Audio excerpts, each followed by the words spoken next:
우리가 지금 이 주일마다 하나님의 말씀을 함께 나눕니다. 네가 어디에 있느냐라는 질문을 던졌지요. 그리고 네가 이름이 무엇이냐라는 말을 던졌지요. 그리고 네 손에 있는 것이 무엇이냐? 모세의 호렙산 떨기 너머에서 하나님의 지팡이의 사건. 또 네가 뭘 보느냐? 우리가 하나님의 귀한 은혜 가운데에 소망도 보고 하나님의 은혜도 보고 이런 믿음의 모습을 볼 때에 우리는 회복될 수 있고 나갈 수 있는 거죠.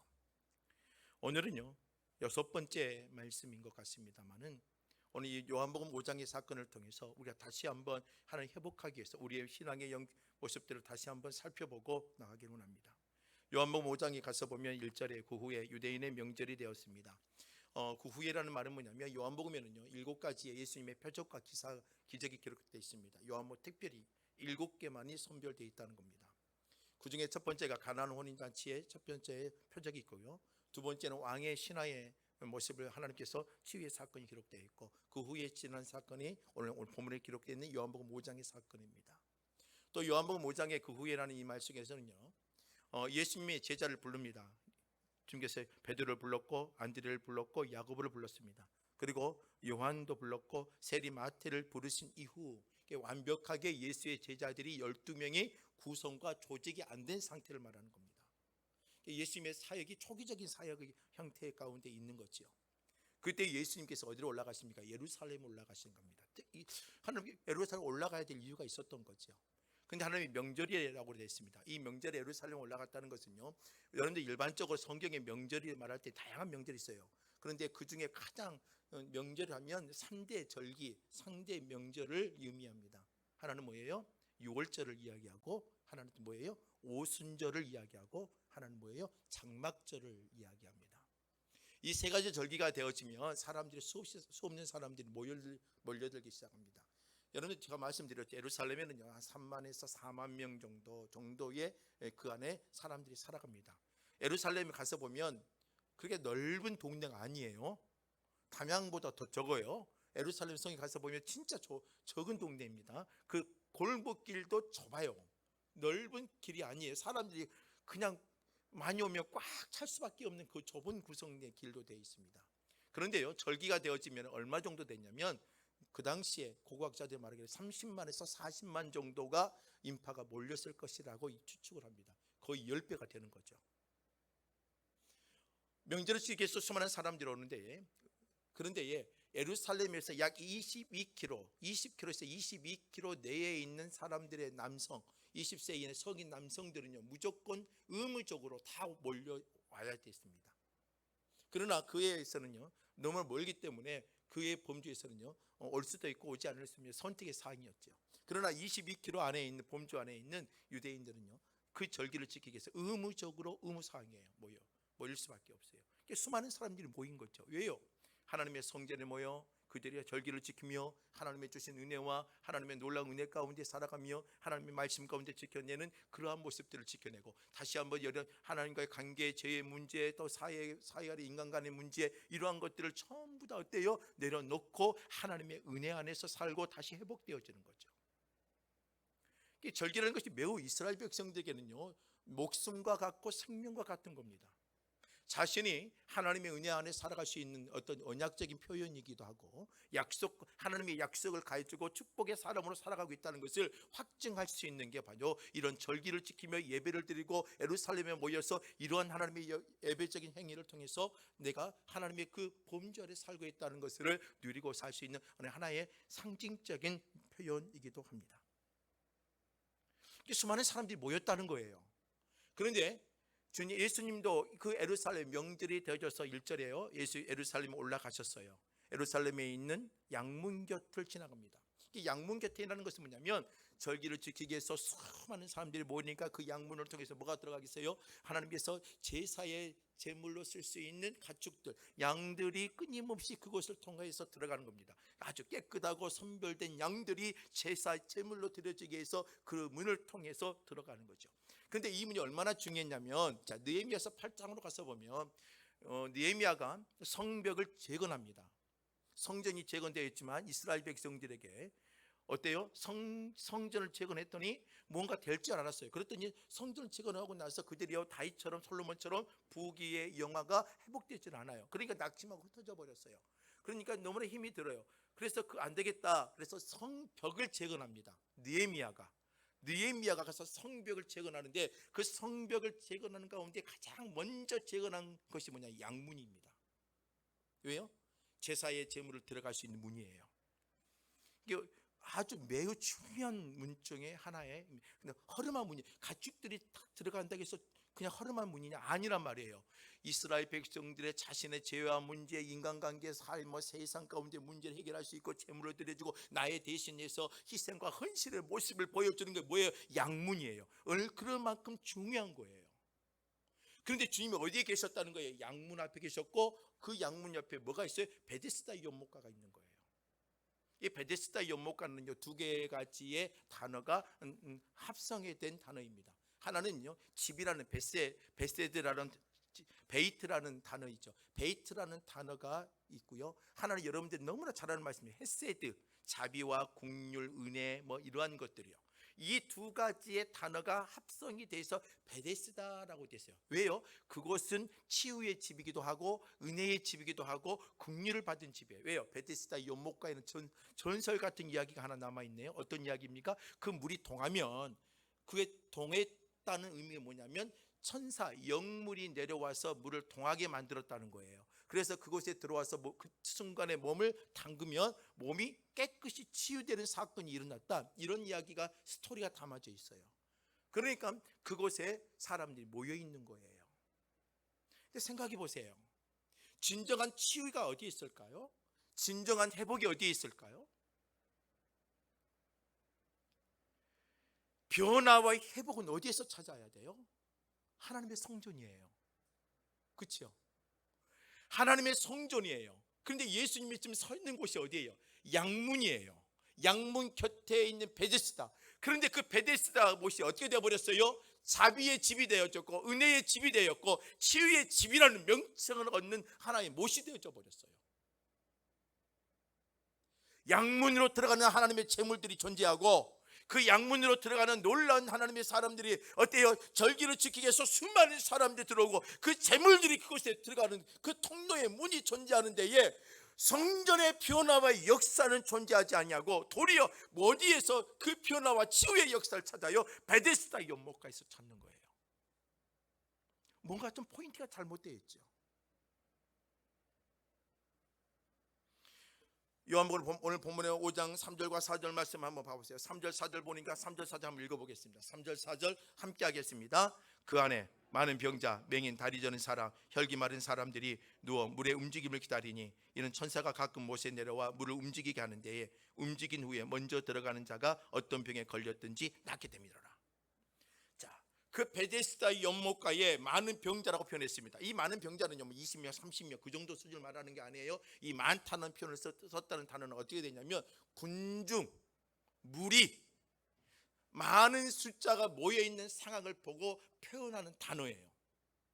그러니까 그 베데스다 연못가에 2, 30명이 모였다, 50명, 60명이 모였다, 이런 개념이 아니에요. 한 무더기, 무리, 군중들이 될 수 있는 숫자가 그곳에 모였다는 거예요. 그 어떤 자들은 모였어요? 베데스다 연못가에 병자가 모이는데 맹인이 모였어요. 다리 저는 사람이에요. 혈기 마른 사람들이 모여요. 이것은 다른 사람의 도움이 없이는 살아갈 수 없는 사람이에요. 살아있으나 살아있는 것처럼 느끼지 못하는 사람, 곧 죽어있는 자와 같은 자들이에요.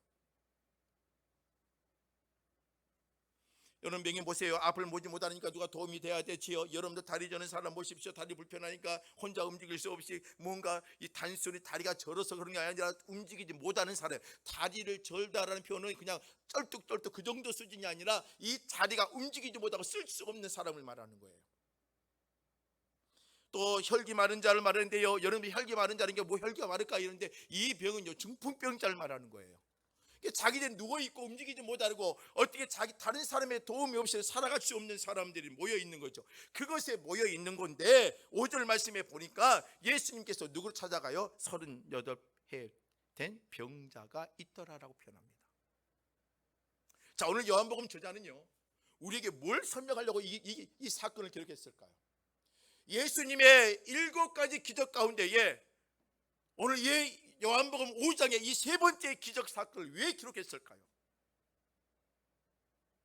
예수님이 이 세 번째의 기적을 통하여서 무언가 메시지를 던져주는데 뭘 던져주려고 했을까요?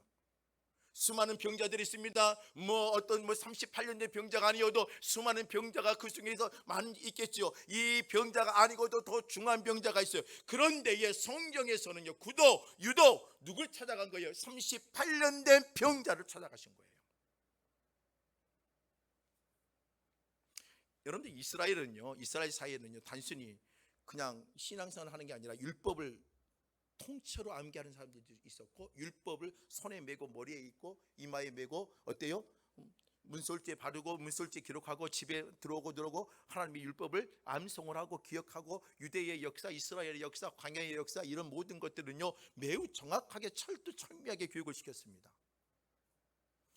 이스라엘의 역사, 왜 이스라엘들이 구약의 역사요, 출애굽했던 역사 너무나 잘 압니다. 출애굽에서 가나안 땅의 역사, 이게 이스라엘 백성 잊혀지지 못할 상황의 사건들이에요. 이런 사건들은 이스라엘 백성들과 후손들과 자녀들이 지금까지도 끊임없이 강하게 그들의 머리와 가슴 속에 내리처럼 꽂혀 있어요. 여러분들 성경에 보면 유독 날짜와 숫자에 민감하게 기록하는 부분들이 있습니다. 숫자예요. 오늘 본문도 마찬가지예요. 38년이에요. 하나님 왜 요한이요, 이 요한복음 기록하면서 왜 38이라는 숫자를 유독 강조를 했을까요? 자, 이것은 신명기서 가서 봐야 됩니다. 신명기서 2장 14절 가서 보면은요, 가데스 바나에서 떠나 세렉 시내를 건너기까지 38년 동안이라. 이때에 그 시대 모든 군인들이 여호와께서 그들에게 맹세하신 대로 진중에서 다 멸망했다라고 되어 있습니다. 38년이었더라. 그래서 38년이 있는데 그 이스라엘의 모든 20세 이상의 남자와 성인들은 어때요? 그들은 어때요? 광야 땅에서 죽었더라. 이 38이라는 숫자는요, 이 38년 된 병자는요 어떤 의미를 말하냐면, 이스라엘 백성들에게는요 상징적으로 그들의 가슴 속에 이런 의미구나 연결될 수밖에 없는 단어입니다. 가네스 바다에 모였습니다. 이스라엘 백성들에게 가나안 땅에 들어가려고 하는데 12명의 정탐꾼을 보냈거든요. 그런데 10명의 정탐꾼이 갔다 와서 뭐라고 말합니까? 우리는 못합니다. 메뚜기 같고 그게는 안악자손이 존재하고 그것은 우리가 침병할 수가 없습니다 하면서 아주 불평과 아주 낙심의 말을 전합니다. 그러나 여호수아와 갈렙은 아닙니다. 하나님의 주신 땅이니까 갈 수 있어요. 하나님의 주신 땅이니까 할 수 있어요. 하나님의 약속의 땅이니까 들어갈 수 있어요 라고 말을 하지요. 그런데 모든 민족들은 누구의 말을 들어요? 10명의 말을 듣고 그 백성들이 밤새 가슴을 찢으며 온통이 하며 그들은 불안에 떨기 시작합니다. 그리고 결국 그들은 어때요? 38년을 그 광야에서 배회하게 되어집니다. 그리고 그들은 약속의 땅을 밟지 못합니다. 왜 그들은 결정을 내렸을까요?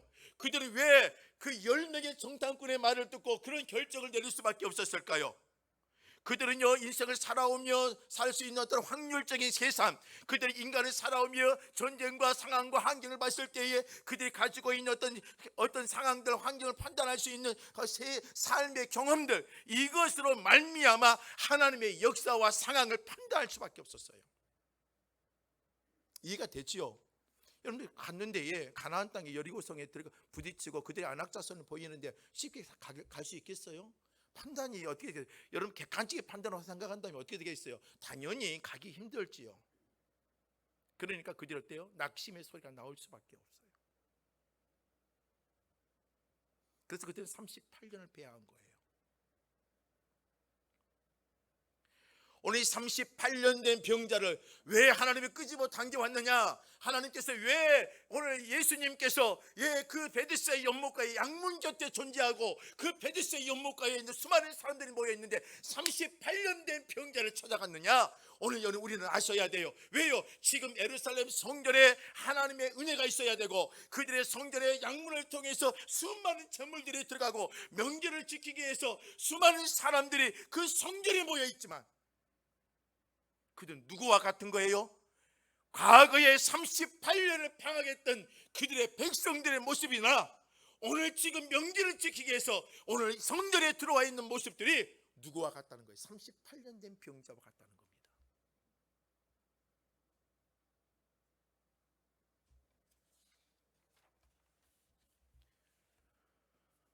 오늘 요한복음 5장 6절에 가서는 예수님께서 다시 묻습니다. 예수께서 그 누운 것을 보시고, 이 눕다는 표현은 단순히 누워있다는 표현이라고 쉽게 생각해서 안 됩니다. 이 누워있다는 표현은 뭐냐면 죽어있다와 같은 겁니다. 누워있는 것을 보고 병이 벌써 오래된 것을 느끼시고 이러시되 뭐라고 말해요? 예수님께서 네가 낫고자 원하느냐? 주님이 원하는 거예요. 낫기를 원하느냐는 거죠. 그게 뭐예요? 지금 이들에게 필요한 게 뭐예요? 치유가 되어야 된다는 거죠. 회복할 문제가 있다는 거예요. 지금 이들이 뭐에 병들었다는 거예요. 오늘 이스라엘 백성들의 삶의 모습들이나 38년 된 병자나 오늘 이들에게 뭐가 있다는 거예요? 병이 심각하게 들어서 주님의 소리를 들어야 돼요. 어떤 소리를요? 주의 치유와 회복의 소리를 들어야 되는 거예요. 자, 네가 낫기를 원하느냐? 그럼 답은 뭐겠어요? 그래요, 낫기 원합니다 하면 돼요. 그런데요, 이 대답은 쉽게 그렇게 나오질 않아요. 하나님의 은혜가 있고 하나님의 통치가 있고 하나님의 임재가 있으면요, 여러분 생각해보세요. 쉽게 말하면 은혜적인 삶을 살아가면 여러분들의 말씀을 보다가도 할렐루야 예치며 회개가 되어지고요, 여러분들요 내가 은혜의 생을 살아가고 하나님의 다스림 가운데 살아가고 하나님의 법 가운데 살아간다면 여러분 누가 뭐라 해도 어린아이가 뭐라 해도 성령께서 내 안에 역사하니까요, 변화와 깨달음과 회개의 역사가 일어날 수 있어요. 그래서 여러분들 깨어있는 것이 매우 중요한 거예요. 하나님의 말씀에 사로잡혀 있는 게 매우 중요한 거예요. 그런데 오늘 38년 된 병자는 그 은혜를 놓쳐버립니다.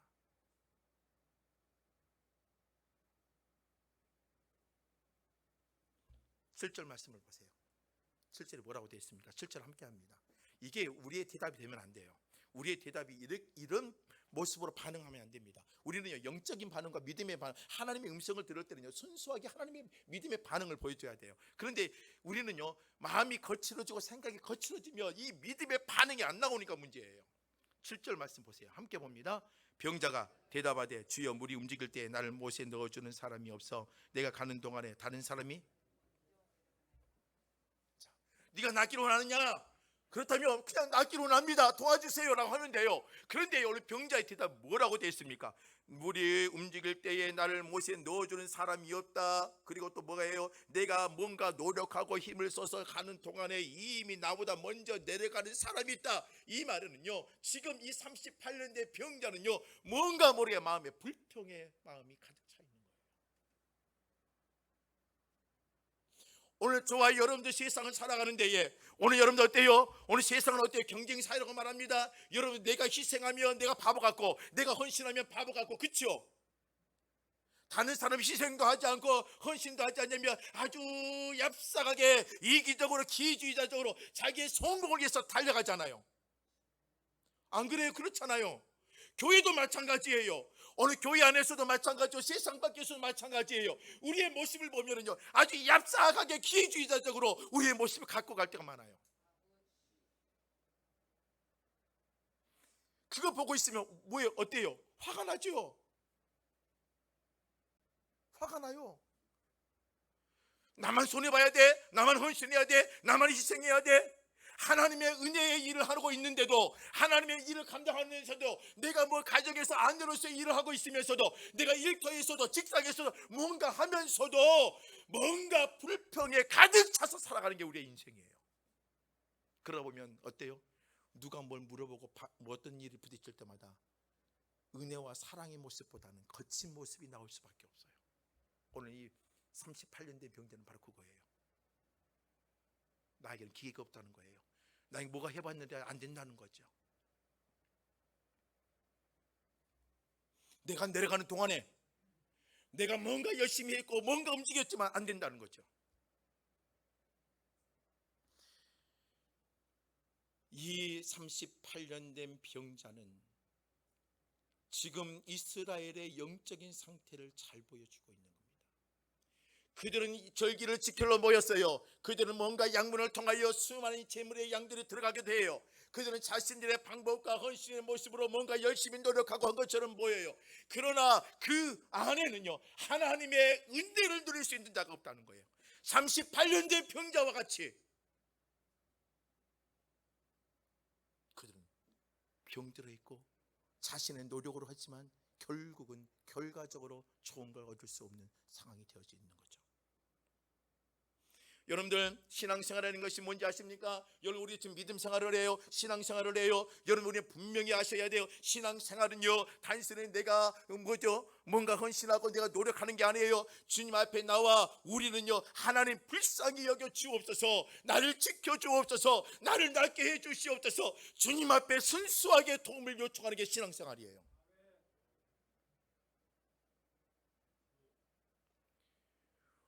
오늘 우리가 교회에 나오며 하나님께 예배를 지키고 주의를 지키는 데에 오늘 우리 안에 있어야 될 것이 뭐냐면 이 순수한 신앙의 삶이 다시 우리 안에 살아 움직여야 되고 회복돼야 돼요.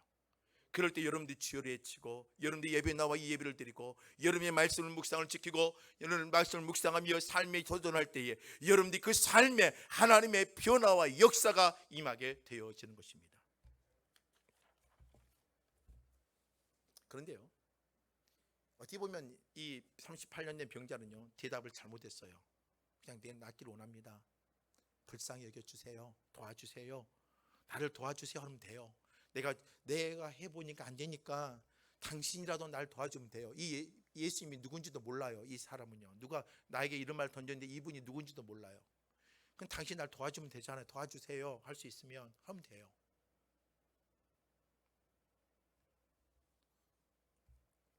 근데 그게 안 되는 거죠. 그런데요, 우리 여기서 한 가지 기억하셔야 됩니다.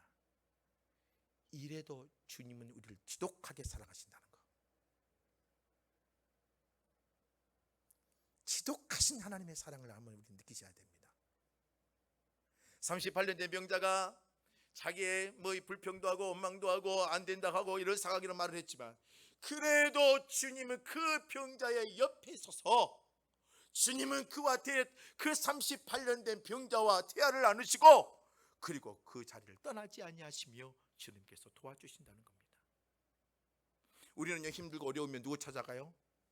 내 마음을 이해해 줄 수 있는 사람을 찾아가요. 신기하죠? 여러분, 힘들고 어려우면은요, 진짜 예수님 주님을 찾아오고 주님께 기도하고 이런 믿음의 모습을 가야 되는데, 대부분 성도들이 어떠냐면 힘들고 어려우면은요, 내가 억울함이 있으면은요, 그 억울함을 표현할 수 있는 그 사람을 찾아가요. 내 마음을 이해해 줄 수 있는 사람을 찾아가요. 뭔가 내 마음을 동조해 줄 수 있는 사람을 찾아가요.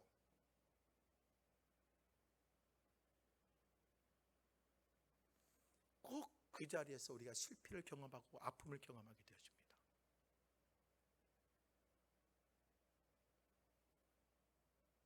그래도 주님은요, 이런 어리석은 우리라 할지라도 우리를 옆에 서서 주님은 어때요? 네 낫기를 원하느냐? 네 낫기를 원하느냐? 네 낫기를 원하느냐? 끊임없이 우리를 물으시며 어떠한 대답이 나와도 주님은 우리를 그 어리석은 대답 위에도 하나님의 사랑을 보여주고 은혜를 보여주신다는 거예요. 그래서 8절 말씀 봐보세요. 8절 9절 함께 합니다. 예수께서 이르시되 일어나 네 자리를 들고 걸어가라 하시니 그 사람이 곧 나와서 자리를 들고 걸어가니라. 이날은 일어나 네 자리를 들고 걸어가라는 거예요. 그랬더니 그 사람이 곧 나와서 그 자리를 들고 가요. 진정한 자비의 집이 어디예요? 진정한 베데스다가 어딜까요? 진정한 힐링 캠프가 어디예요?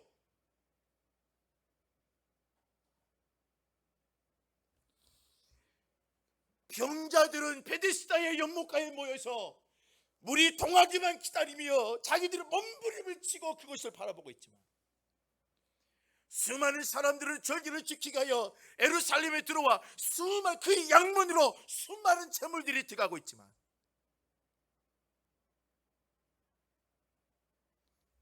그러나 진정 치유와 회복은 아무 곳에도 이루어지지 않았어요. 하나님의 통치가 임하지 않았어요. 하나님의 임재가 임하지 않았어요. 그런데 양문 곁에 서서 38년 된 병자 옆에 서서 네가 낫기를 원하느냐? 나 할 수 없, 내가 해도 안 돼요. 내가 날 도와줄 사람이 없어요 라고 말하는 그 38년 된 병자에게 주님은 끝까지 하나님의 사랑, 주의 사랑을 보여줍니다. 네 자리를 들고 일어서라. 이게 주님의 은혜입니다.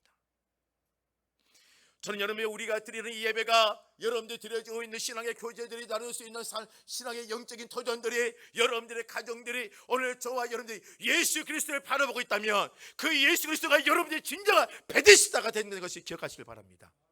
여러분들 다른 곳에 자비가 없습니다. 다른 곳에 여러분들 인내와 공의를 찾기라는 것은 힘들고 어려울 수밖에 없습니다. 오늘 저와 여러분들 심령에는 누가 있습니까? 베데스다와 같은 진정한 자비의 집이 되신 예수 그리스도가 오늘 저와 여러분들 심령 가운데 존재하고 있다는 것입니다. 여러분들 예수 그리스도 놓치지 마십시오. 여러분들 심령 가운데에, 여러분들 이성의 중심 가운데에, 여러분들 감성의 중심 가운데에 그 예수 그리스도를 붙잡고 여러분들이 흔들리지 아니하고 삶의 터전 속에 회복과 치유와 은혜가 넘쳐나길 주의 이름으로 부탁드립니다. 오늘 9절 말씀에 보면은요, 그 사람이 곧 나아져서 다리를 들고 걸어가니라. 이게 중요한 게 아니라 뭐예요? 이날은 뭐라? 안식이다라고 되어 있습니다. 자기들의 법으로 만들어놓은 규제, 자기들의 유대인들이 만들어놓은 법으로 만들어놓은 성전의 절차, 이런 거에 그들의 진정한 안식이 아니었고, 오늘 진정한 안식은 뭐예요? 주님이 주신 은혜 안에 거하며 회복의 은혜를 누리고 사는 그 자체가 주님의 진정한 안식이 되는 겁니다. 여러분, 안식일은요 잘 기억하셔야 됩니다. 안식일은 엿새 창조가 이루어졌습니다. 그러고 나서 마지막 7일째 되는 날 하나님께서 어때요? 쉬셨더라라고 되어 있습니다. 이 쉼이 모든 일을 중지했다는 것이 아닙니다. 그러고 나서 8일째 주님이 다시 창조 사역을 하셨나요? 안 하셨습니다. 그럼 무슨 뜻이에요? 이 쉼이라는 것이 뭐냐? 더 이상 내가 창조의 사역을 하지 않아도 된다는 겁니다. 그럼 어떤 의미예요? 1일부터 6일째 단 하나님의 창조가 완벽하다는 겁니다. 더 이상 하나님이 창조의 일을 하실 필요가 없이 완벽하게 만드셨다는 겁니다. 그리고 그 완벽한 창조 속에 하나님 보기에 심히 좋았더라 하시며 7일째 되는 날 어때요? 그 창조의 원리 속에 살아가며 은혜 가운데 살아가는 게 뭐예요? 쉼입니다. 일을 멈추는 게 아니라 하나님 만드는 창조 세계 속에 살아가는 게 쉼이에요. 안식이에요. 오늘 우리의 삶의 조치가 뭐가 되어야 되는 거예요? 그 하나님의 안식이 되어져야 돼요. 하나님의 에덴에 있는 아담과 하와가 그 안식을 누리며 하나님 만드는 창조 세계 속에서 하나님의 평강과 축복과 부끄러움을 모르고 살아갔습니다. 그런데 그 창조의 은혜가 무너져 버렸어요. 부끄러워졌고 에덴에서 쫓김을 받았고 고통 가운데 들어가요. 그런데 다시 한번 그 창조의 완성을 누가 회복시킵니까? 예수 그리스도. 오늘 우리는요 그 예수 그리스도를 기억하며 이 주일을 지키는 겁니다. 이 주일은요 세상 일을 단순히 멈추는 게 아니라 하나님의 창조 사역 가운데에 우리가 삶의 하나님의 은혜와 감사와 기쁨과 영광을 드리는 거예요. 그래서 이 안에는 이유가 있어야 돼요. 예수님처럼 38년 된 병자, 불평과 엉망 속에 있는 그 사람 옆에 서 있던 것처럼 오늘 우리가 참된 이루자가 되어서 세상 가운데에 그 길을 걸어가야 되는 거예요.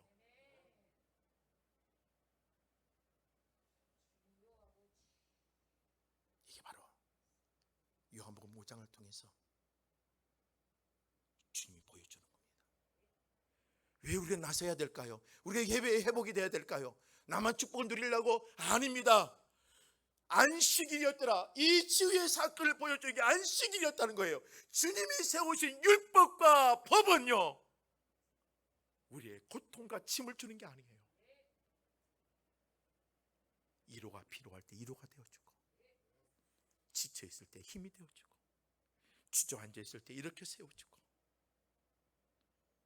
그런데 오늘 수많은 사람들이 명절이 되어 다가왔지만 30만 40만이 모여있는 예루살렘 성전에 악장을 찌긋하며 사람들이 걸어갈 수 없을 정도로 통로가 미어 터지지만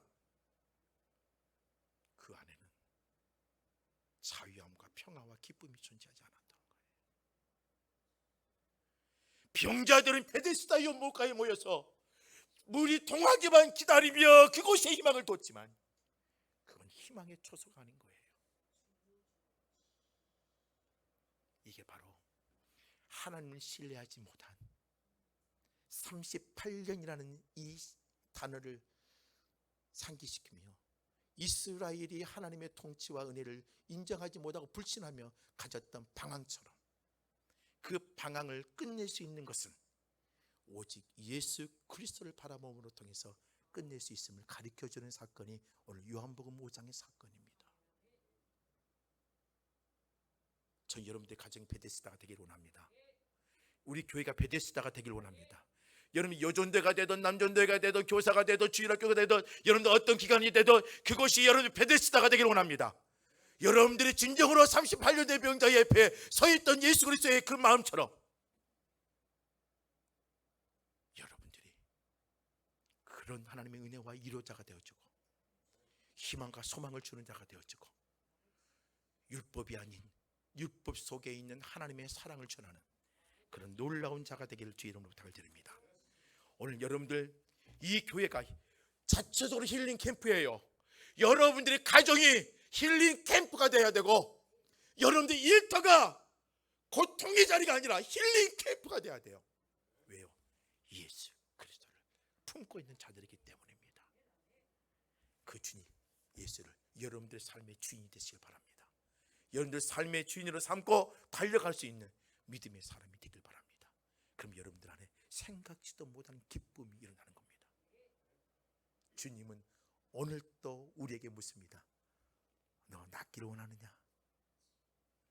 주님을 신뢰하며 나를 불쌍히 여겨주시고 나를 인도해 주세요. 그 은혜를 맛보십시오. 그리고 그 은혜를 맛보면 내 옆에 있는 38년 된 또 다른 병자에 찾아가서 진정한 예수의 은혜를 맛보세요. 그 예수를 통해 회복해 주세요. 그 은혜를 나눌 수 있는 저와 여러분이 되기를 주의 이름으로 부탁을 드립니다.